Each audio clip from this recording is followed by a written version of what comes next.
Welcome to New England Authors, where we present the best of our region. And our guest today is Jenny Pivor. Welcome to the show. Jenny is a writer, editor, artist, publisher, and web designer, right?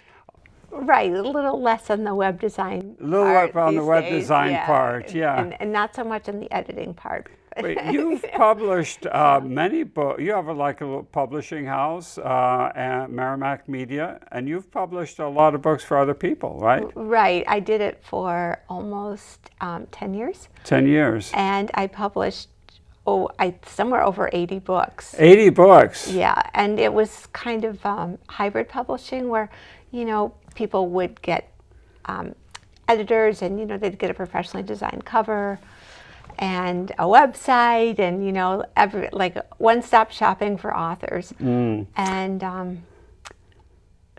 it just burnt me out. Oh, because it's so much work, yeah. Yeah. Well, I wanted to talk about the publishing business with you because you're obviously an insider of this.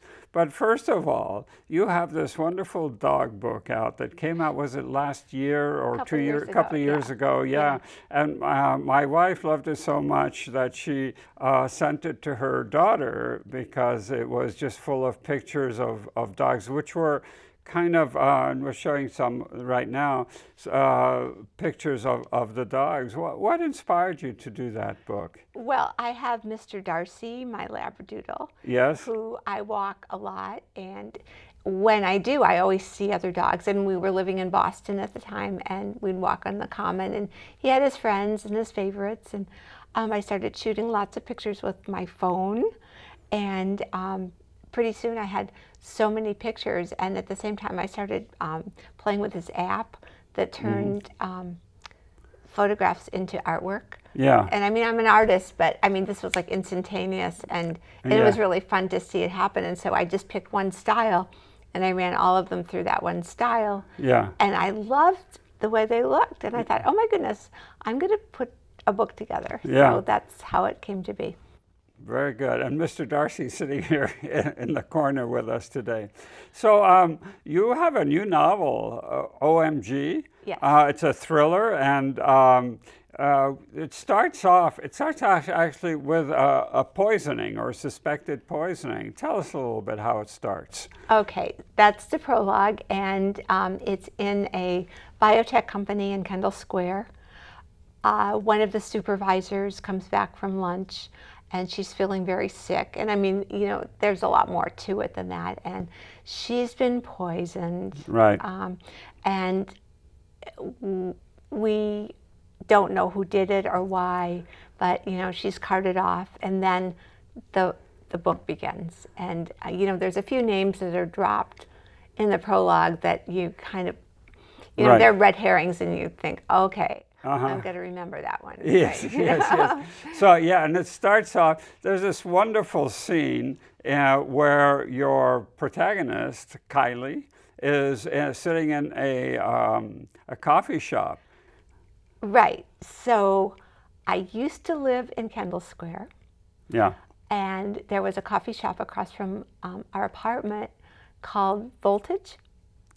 And so it was the place where all of the programmers and the VCs used to go and, make deals. And and so I would have meetings there. And, it was just this culture. And so that's what I imagined in this coffee shop that I called Jolt instead of Voltage. Yes, yes.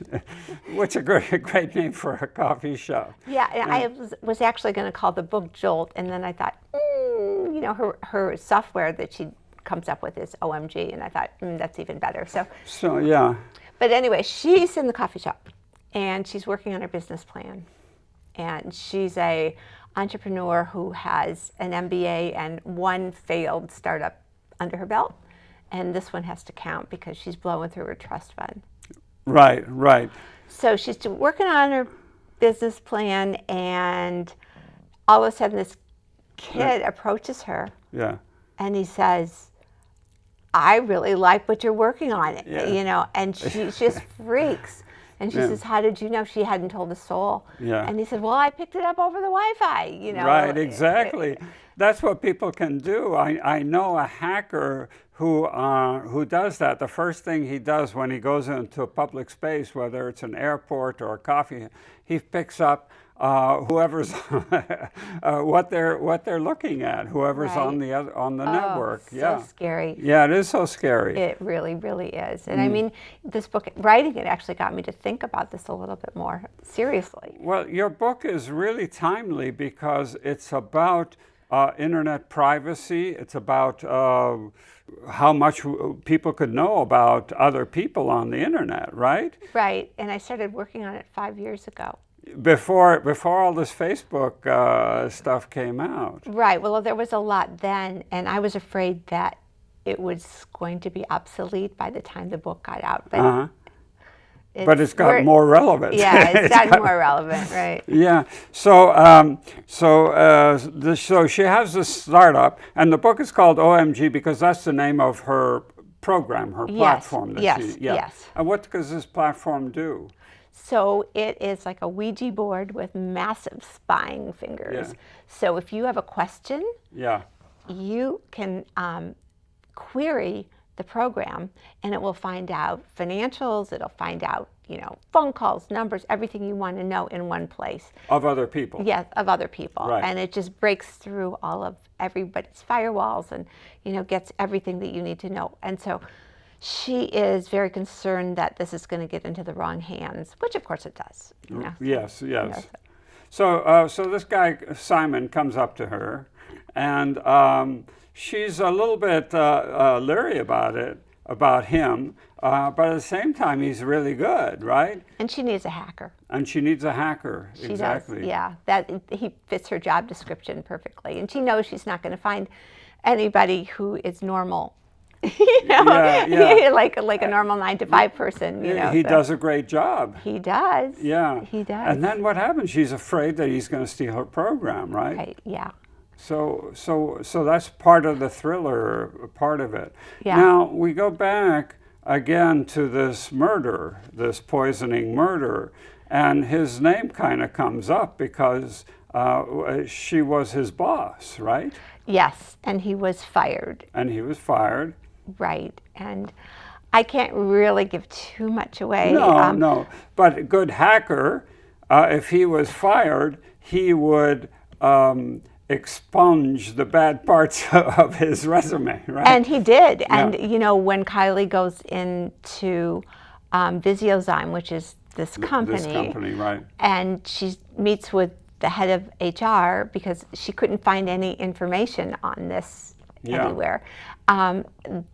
The woman says, "Oh my goodness, I don't understand what happened to his data." Yeah. And it's just wiped. Yeah. So tell us a little about her. She's got this Harvard MBA, and she digs up information about her mother's having an affair, right? Yes. She digs that up from her program. She does. Yeah. She does, and she has a very dicey relationship with her mother. And it is something that she eventually uses to confront her mother with and break through some of the issues. So, so, you know, all in all, the program is actually very helpful for her. Personally, because she breaks through. So she's doesn't have many friends. Right. What other issues does she have? Relationship issues. Relationship issues. Yes. She had her heart broken, and this is why, you know, she wishes that she had OMG earlier, because she would have known that her college boyfriend was cheating on her. Yeah, and she would have known everything. But now she doesn't. So this is her sort of armor, and she just thinks that everybody in the world could use this, but she wants to bestow it on this guy. Yeah.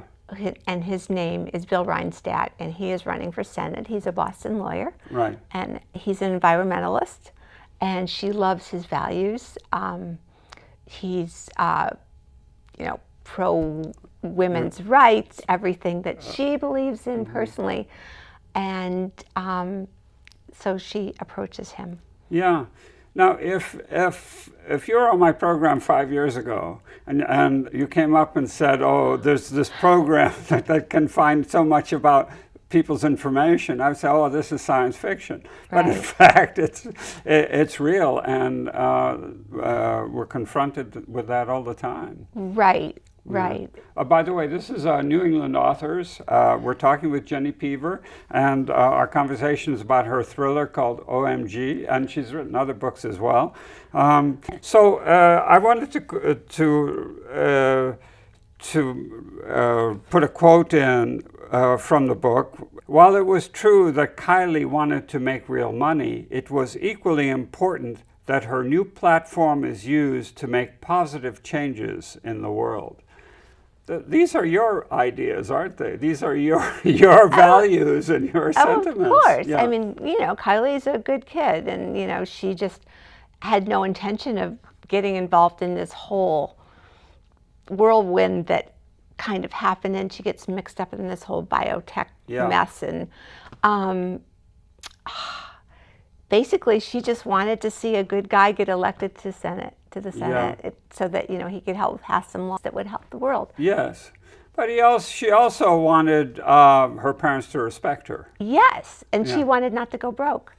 So she wants this program to be used to elect good people. Yes. Which is kind of like the opposite of what happened. What's been happening, especially with Facebook and other programs. Right. And it's the opposite of what happens in the book too. So, yes. Right. Yeah.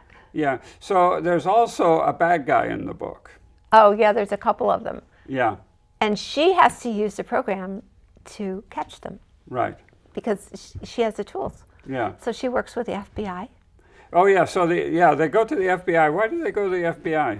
Well, she found out that the story got a little more complicated, and Bill Reinstadt suggested that they go over and talk to the FBI, and she did. And so when I was writing this, and she took her laptop over and showed them the whole program, and when I was writing this, I actually talked to someone from their public affairs department, FBI, in D.C., on their whole protocol and what they would do, and he told me, some really interesting things, such as, yes, they would free Kylie, even though she had a hacking program, and her friend Misha, who she'd hired to, sort of stop. This was she hired him after she hired Simon. To stop Simon. Yes, right. And so they're at the FBI, and they let them go, and I mean, even though they had a hacking program. Yeah. And I was told by the FBI that, if they agreed, I mean, it was like the lesser bad for what they were trying to do with the program, and they were cooperative, and they wanted to help catch, the perpetrators of some crimes. Well, they found out that there was this biological weapon that was going to be released in Boston. Right. And so they were trying to stop it. So we got the hint of this biological weapon right at the very beginning. That's with this right. very dramatic poisoning. Right, and she was being tested. So she was a guinea pig. Yeah. So that's kind of the thriller, and there's a timeline. There's got to be. They've got to get it. They've got to get it in a very short time. Right. I think 4 or 5 days they have. Yeah. So, did you have to read a lot about hacking, or you're not a hacker yourself, right? Well, no. My programming skills are pretty limited. Yeah. Well, I don't get too technical with it. Mm-hmm. Yeah. No, you don't get too technical, but you must know like what can be done. A little bit, a little bit. About what can be done and all. Why did you write this book? Well, as I said, I used to hang out in Jolt, in Voltage, right? And I started writing a short story, and it was a short story that grew. So Yeah. I just kind of liked the characters, and I was having fun with it. And Yeah. Yeah. So here's another quote. She tells this person running for Senate, "I'm not religious or anything like that. Mostly I believe in nature and kindness, which I guess are pretty universal. I want OMG to heal the earth," which she realizes is her own type of religion, isn't it? right. Again, this is kind of your philosophy. Yeah, it is. Yeah. Yeah. I always say that I'm a pantheist who was born too late. Well, do you think programs like that can help heal the earth? No, I don't. But I think that her idea was to get someone elected who could pass legislation Yes. to help heal the earth.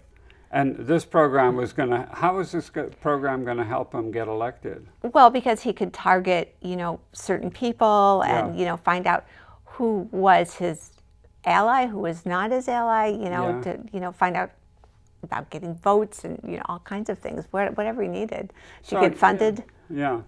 So you could see very easily that a program like that could be used for good or ill. Yes, absolutely. Absolutely. Mm-hmm. Right. And having a pessimistic view of nature, of human nature, it's been used a lot for ill.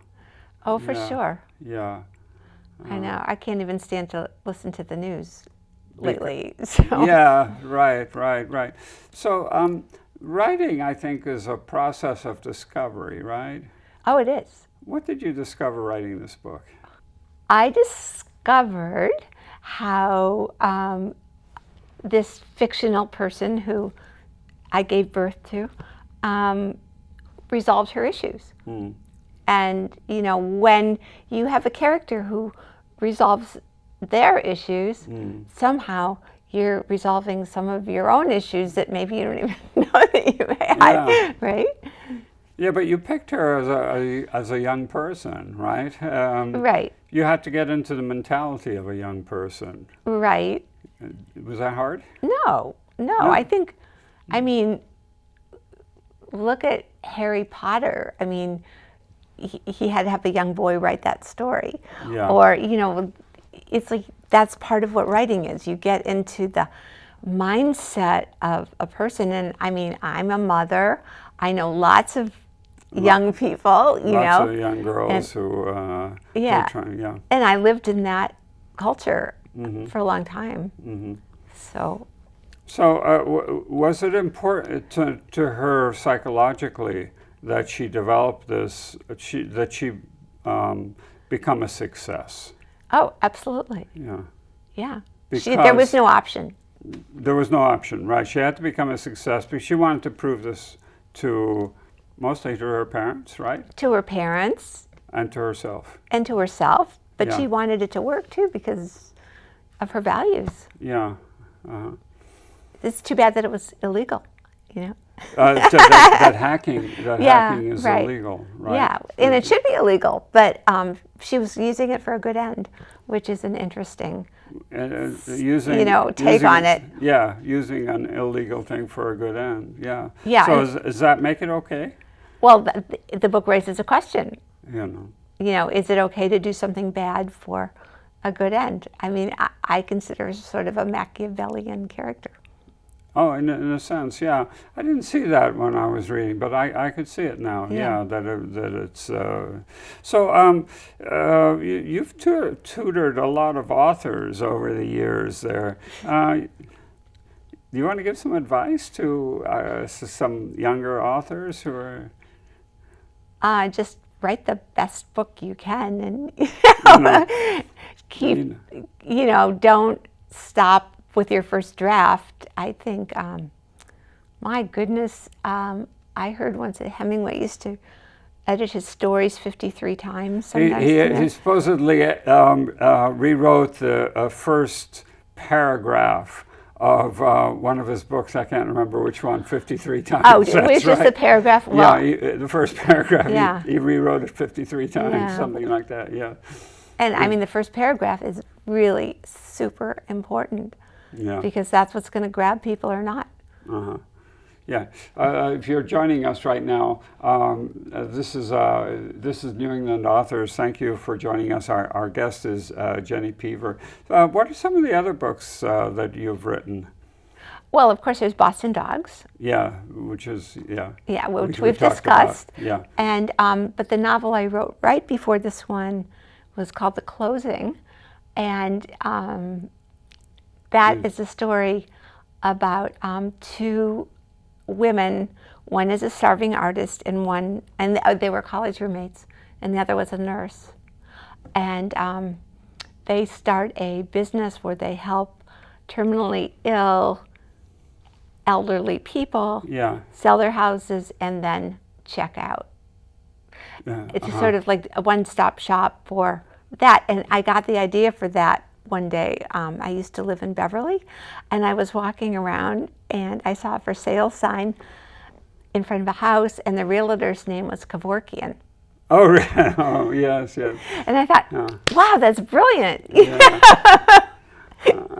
Oh, that's great, yeah. Yeah, that's where that came from. So your books are New England based, and one of the thrills of reading your books is that you go around this area and places that you know. You do that specifically? No, but write what you know. In fact, OMG has a whole chapter in Plum Island, and it's got parts of it in Boston, in the Common in downtown Boston, and it's got Kendall Square, places. I'm really familiar with all those places. Now, Jenny, you made an audiobook of this, right? Well, what's the process of doing that? It's in production right now, and I thought it would be great to have it as an audiobook, and so I found a guy on the North Shore who's he does DJ stuff, and he does sound work, for different people, and ads and things like that. And I was at a networking thing, and I started chatting with him, and I said, I have this book, and blah blah blah. And he said, oh, that sounds interesting. And he knows actors, and he sent me a couple of readings by some people, so I could pick out the one that I liked. And one guy just nailed it. Yeah. He was great. And so probably as I speak, they're taping it, and it's coming out right after Labor Day. So that'll be on Audible. Oh, that's great. Yeah, I had a similar experience, but it was a first-person book. It was one of my bicycling books, and so I thought I should record it myself. And I did the best I could, but these actors are so good. So good. Yeah, and it's great to listen to an audiobook in your car when you're driving or when you're walking around. And honestly, I listened to the sample and I thought, wow, that sounds like a really good book. Oh yes, that's right. Yeah, because I was totally removed from it, and it was someone else's intonation and someone else's voice. And although we had a little controversy over, Misha is a Russian programmer, right? In the book, he's illegal. He's an illegal. Yes, in the yes, country. he is. So Kylie has that hanging over his head. Right? That's right. Yeah.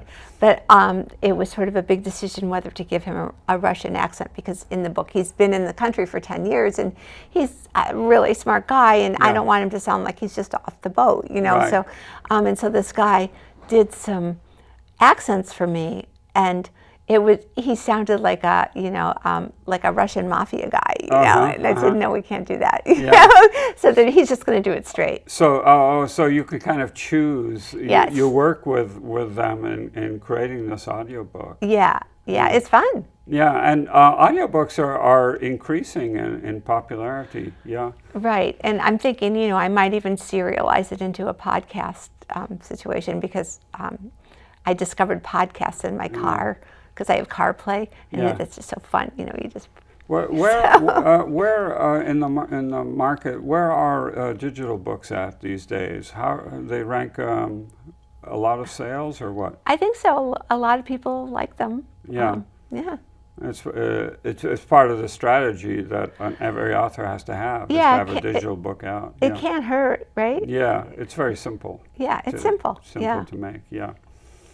So, Jenny, it's really good to have you on the show. Any final thoughts you'd like to leave our listeners? Yes, this cover, as you see it, is not the cover anymore. So I'm totally, being in this publishing business. You designed the covers yourself. Yeah. And I decided I didn't like it anymore. So then I did a new one. Oh, okay. So soon the new cover's coming out, the audiobook's coming out. It's like reinventing myself again. Oh, that's great. So you can always do that. Yeah, Jenny Pivor, is really good to have you. Old friend, by the way. And this is New England Authors. We're recording here in Cambridge, Massachusetts. Thank you to the Curiosity Foundation. We broadcast throughout the region on local stations. Remember, watch locally. Thank you.